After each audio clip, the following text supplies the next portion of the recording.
กระต่ายนิ้วนะขนาดจริงชี้ตาเลยนะดูสิว่ามันจะตื่นผมไหมสบายดีเนื่องจากว่าเมื่อคืนนี้ฝนหนักพายุเข้าเฮ็ดให้ต้นไม้หักและลมหลายต้นอยู่สารวันและบางต้นนั้นก็หักไปทับโรงเรียนซึ่งมีความเสียหายเนาะ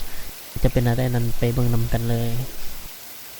และนี่ก็คือสภาพของต้นไม้ที่เฮาถ่ายไว้มื้อวานนี้เนาะก่อนที่พายุสิเข้ามื้อวานนี้ฟ้าก็ฝนแล้วเนาะแต่ว่าบ่ได้มีพายุเข้าน้องนอตัวน่ะจอล้อหังนะไปรู้จักกันเนาะซาตรงดักดอกกันและนี่ก็คือต้นไม้หักเนาะนี่มันหักต้นไม้น้อยซื่อๆมันหักเป็นงิ่งซื่อๆเนาะและที่ทานผู้ชมเห็นนี่ก็คือนำคลองเนาะนำคลองของสารวันอันนี้นั่นนะ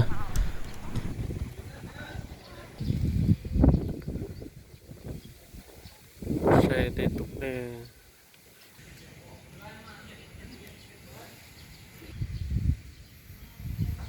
ตรงดักตาจะเลยเป๊ะปอเนาะสนใจเกินนะมอ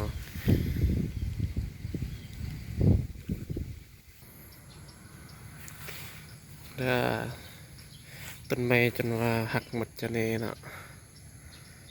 หักจนทอดออกมานะเนื่องจากว่าเมื่อคืนนี่ต้นไม้สักต้นนี้มันอกหักมันก็เลยไปกินเบียร์หลังจากกินเบียร์มันก็เลยเซหลังจากมันเซมันก็เลยบ่มีแรงสิดึงดูดสารอาหารไปเลี้ยงจึงเฮ็ดให้หากมันเน่าแล้วจึงเฮ็ดให้มันลมถึกลมพายุแบบเซเนาะนี่ก็เป็นภาพที่เป็นตาโศกเศร้าเสียใจหลายเนาะนี่ก็คือมันซ่อนให้รู้ว่าเวลาอกหักเวลาเสียใจบ่ต้องไปกินเบียร์นอนลูกเดียวด่าเลยจ่ายอ่ะ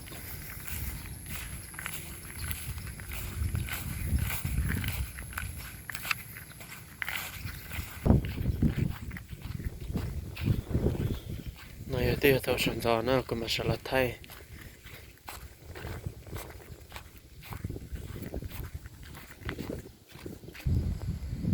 那这东西打的开胶那那，这东nó lo xé một nó nữa，就lo xa đại là của nó，东kia là cho của nó nè，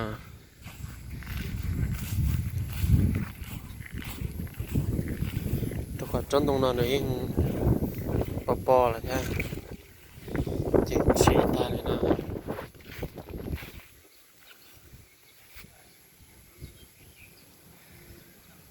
ป้าเนาะเจ้าตัวเลือกยาเลยป้าเนาะเชื่อด่านจงตาเลยมันยงนะตัวต่อยาเปิดตัวที่นอนเลย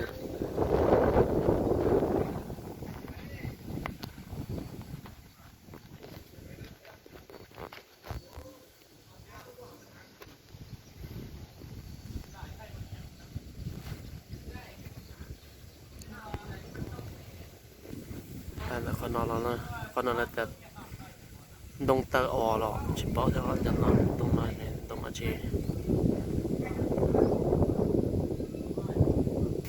ใช้ดงร้อนดงเมล่ะจงไปลูบ่งกองนี่นอนนะตัวนอนใช้ตัวหนึ่งนะเมนี่นอนจะนอนหลับนะ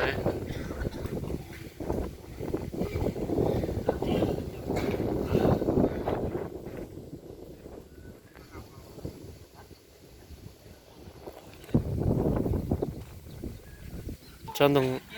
mê mê như nó là lạc này nó xe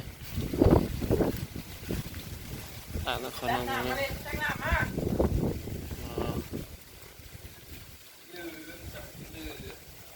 xa là tê nó có nó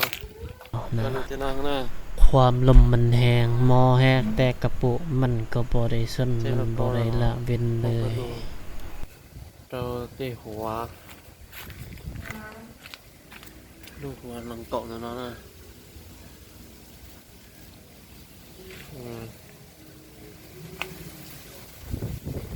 เจ็บหัว จอดจังล้อตัดตาจนตรงด้านนอกตาด้านนอกด้านนอกสวัสดีครับท่านผู้ชม วันนี้ผมมารังแกงัวครับ ดูสิว่ามันจะตื่นผมไหม ไปแล้วครับ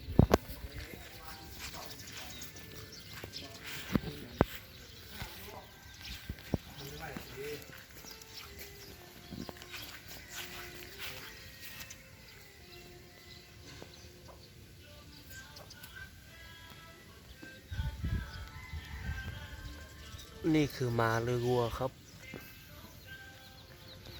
นี่คือวัวครับ ไทยบ้านผมเขาเจ้าเอื้นว่าตัวยู่ครับผม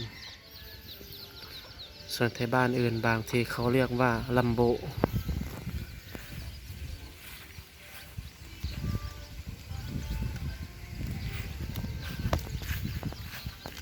ส่วนอันนี้ บางคนเรียกว่าไก่ แต่ไทยบ้านผมเอื้นว่าตกไก่ครับ บางทีไทยบ้านอื่นเขาเรียกว่าฮีเอียลครับผม แม่มันกำลังจะด่าผมแล้วครับใช้ใจแต่เนี่ยใช้น่ะยังย้อนแต่ในจอนตรงนั้นที่ดิงก็หรอกไม่ใช่กระเตยยุ่งอย่างของเราน่ะนั่นน่ะกระเตยยุ่งน่ะของเรา และนี่ก็คือตีนงัวและแข้งงัวที่มันค้างอยู่ในกลางห้องต้นไม้เป็นสาเหตุหนึ่งที่เฮ็ดให้ต้นไม้ต้นนี้หาของมันเน่าและเฮ็ดให้มันล้มเป็นจะนี้เนาะและบ่มีไผฮู้ว่ามันอยู่ในต้นไม้ต้นนี้ดนปานได้แล้วเนาะ มันอยู่ไปรู้เนี่ยต่อเต้นนอนเท่านั้น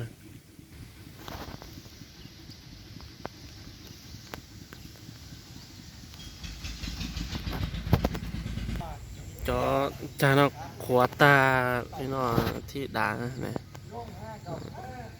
ขวตาคงตาไอ้นอตัวของเนาะเนี่ยติดด่า Thì vẫn chỉ có chí phá thôi. ใช่นะจอนอด่าตาไอ้นอเท่านั้นให้แต่ชินอลินนะฮะ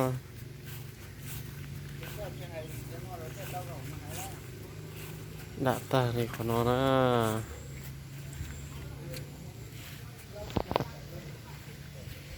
อยู่ถ้าไปรู้แต่เตะต่อเสียจอนนอรอดเฮาถึงเราจะได้กูใช้นู่นจอเอต้องด่าไหนจนเอทอจานนี่จนต้องเอชกขอจานนะจนน้องก็เชียร์มา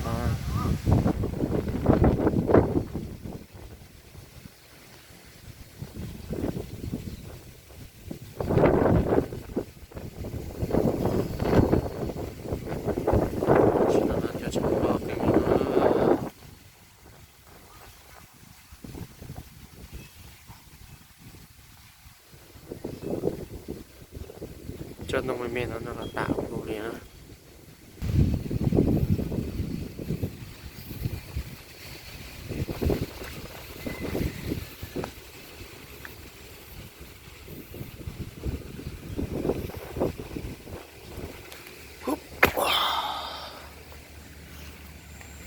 เชียร์มาตาคุณเย่